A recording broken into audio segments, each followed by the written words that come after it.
The Ghost House. There was a house on our block in the small town of Oak Haven, Illinois, that we called the Ghost House. It was unfinished and had been vacant for years. It was on a sketchy block with overgrown grass and weeds, and abandoned houses with boarded up windows. My friends Ethan, Michael and Olivia and I were hanging out together in July of 2023, and we were bored, so we decided to check out the Ghost House. We parked down the street and walked over. The street was dark and most of the houses didn't have any lights on. The neighboring houses seemed abandoned too, even though there were cars in some of the driveways. We whispered nervously as we get out of the car and walked over to the house. It was eerie seeing this unfinished house in the dead of night. We tried the front door, but it was locked. We walked around the house trying every window until one of them slid open. Olivia, the smallest of us, climbed in through the window and unlocked the back door for us. We entered the house, which smelled like wood and rotten sewage. The first floor was more finished than we expected, but there was no furniture. We split up and went different ways. I went upstairs to the second floor, which was more unfinished. The walls were exposed framing, and the floorboards creaked under my weight. I heard rustling around from downstairs, so I froze. The sound stopped, and I continued walking. I came to a room at the end of the hallway. The door was slightly ajar, so I pushed it open and stopped inside. The room was empty except for a rocking chair in the corner. I walked over to the rocking chair and sat down. I started rocking back and forth, and the chair creaked loudly. I giggled at the sound, but then I stopped laughing when I heard a whisper. "Who's there?" I said. There was no answer, but I could feel someone's eyes on me. I turned my head to look around the room, but I couldn't see anyone.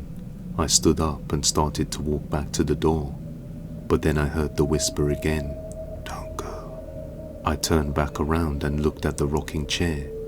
It was moving back and forth, even though there was no one sitting in it.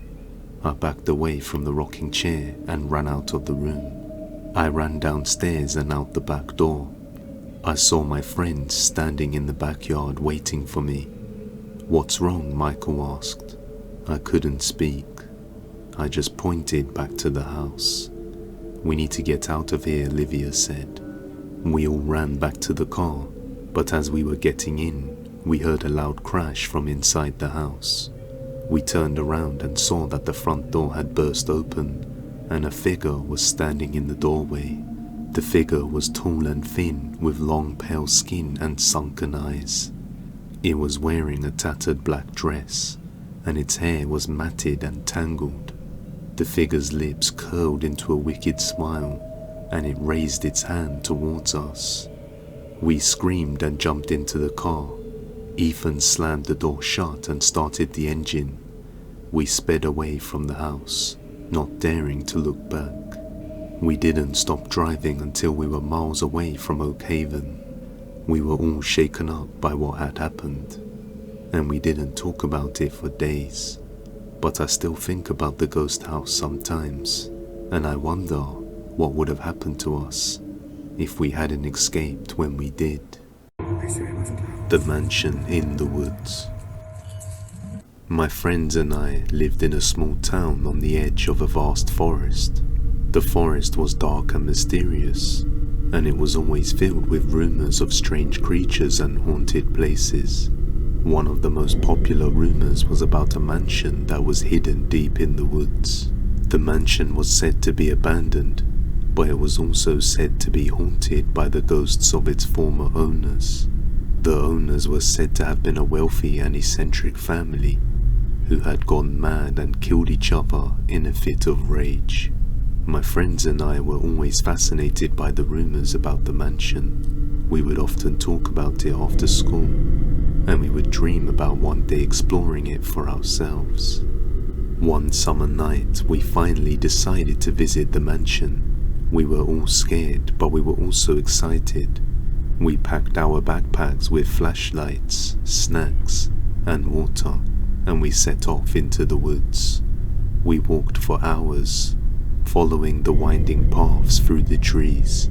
The forest was dark and silent, and we could only hear the sounds of our own footsteps.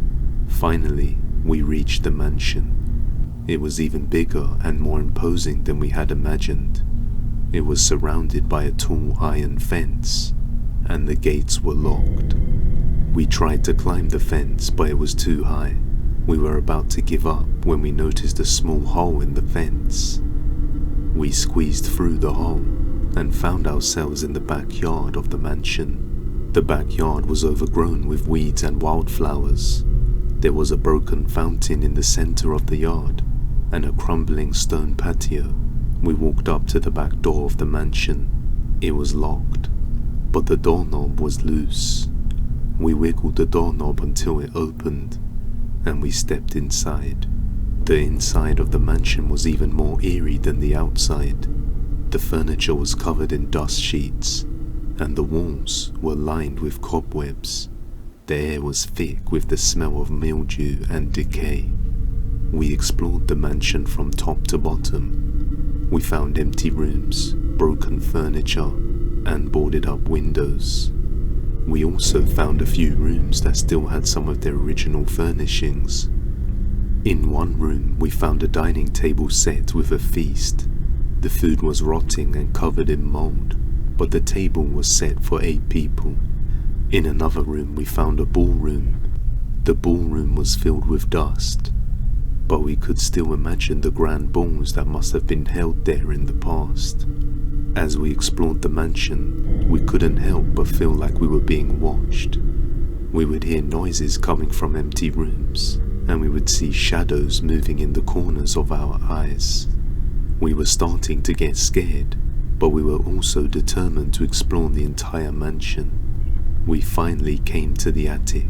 The attic was dark and dusty, and it was filled with old furniture and trunks. We started to search through the trunks, hoping to find something interesting. We found old clothes, books, and photographs. Suddenly, we heard a noise behind us. We turned around and saw a figure standing in the doorway.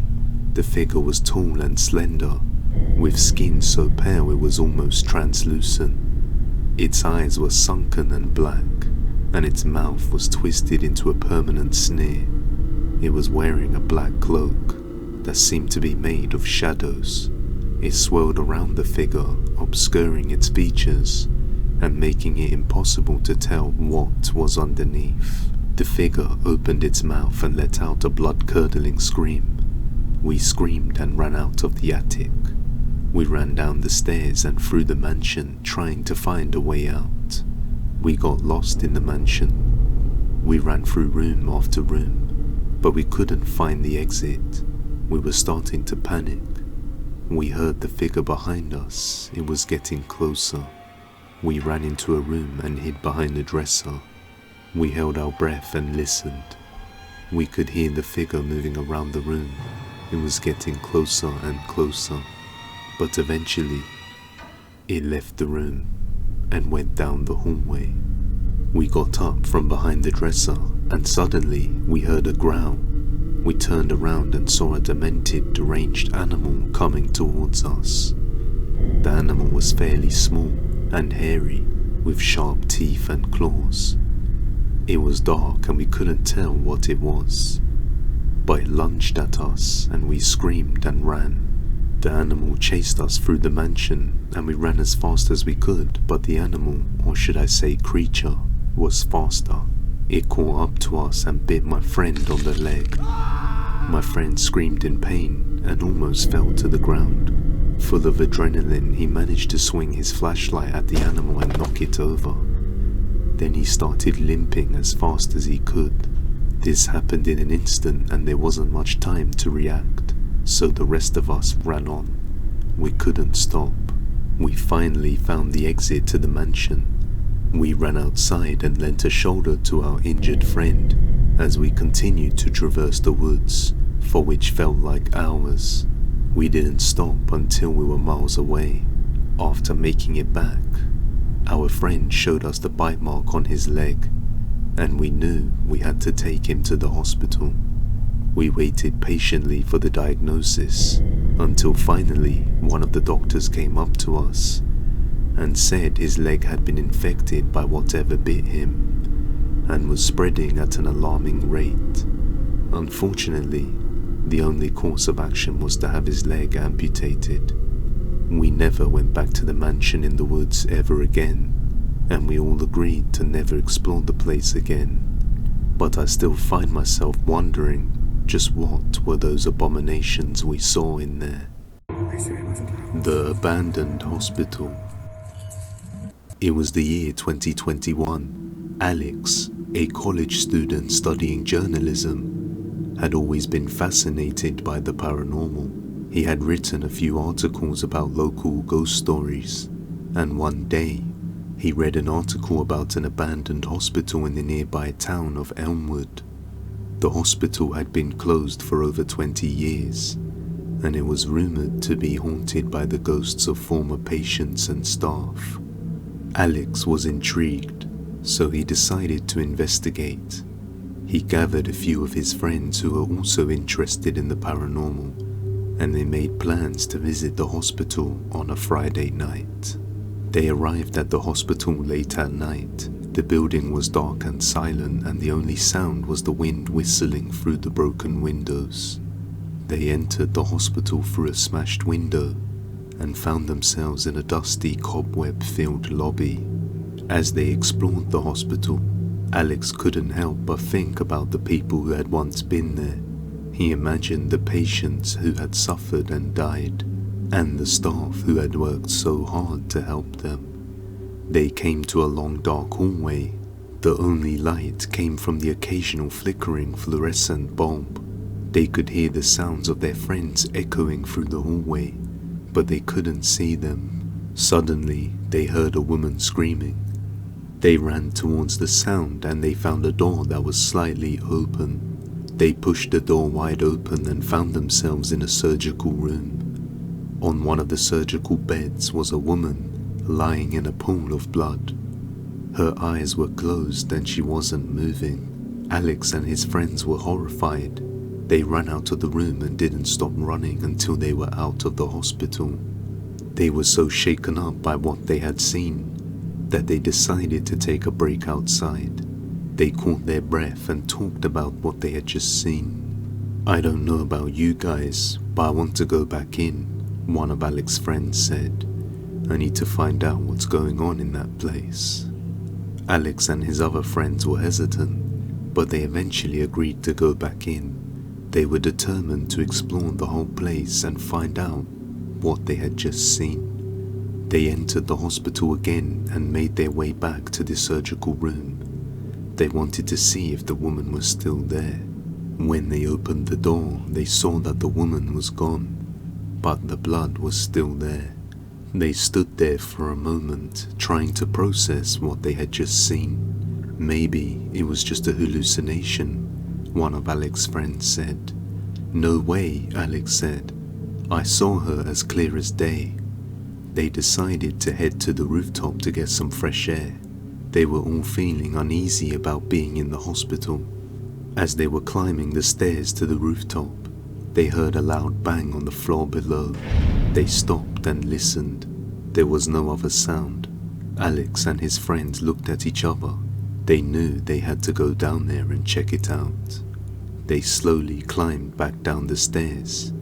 When they reached the bottom, they saw a door slowly creaking open. They peered inside and saw the woman from the surgical room standing there. She was holding a surgical knife in one of her hands, and blood was dripping from her body. She had a big scar on her face, and her eyes were glowing in the dark room. Alex and his friends turned and ran instantly, but suddenly they heard the woman scream. They ran out as fast as they could, but as Alex looked back, the woman was chasing after them, holding the surgical knife up in the air. But they were too fast for her. They ran until they were sure that she was gone. They never went back to the abandoned hospital again, but they still talk about it sometimes. Till this day, none of them knew what was going on in the hospital, whether the place was haunted, or if it was just a crazy homeless person who cut themselves with some of the surgical equipment. It's been 2 years since then, and Alex's friends never want to go there again. However, he still feels intrigued by the place, but fortunately for him, his friends were too afraid to go back there, and he wouldn't dare return alone.